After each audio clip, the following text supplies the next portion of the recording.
ሄሎ ማነህ? ቤት ኪራይ ባለቤት አልነገረችም?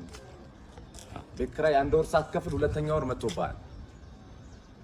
እየሞከርኩኝ ነው ትላለህ እንዴ? አትሰማም እንዴ? እየሞከርኩኝ ነው። ያንተን የቤት ኪራይ ልከፍል እየሞከርኩኝ ነው። የልጆች ትምህርት ቤት ልከፍል እየሞከርኩኝ ነው። የሚበሉት አጥተው እየሞከርኩኝ ባለቤት ላማታል። ሰው አይደለ እንዴ? ይኸው ተመልከት። ይሄ የልጆች ጌም የሚጫወቱበት ልሸጥ እየሞከርኩኝ ነው። አስብ እንጂ ሁሉም ሰው እየሞከረ ነው በዚህ ሰዓት።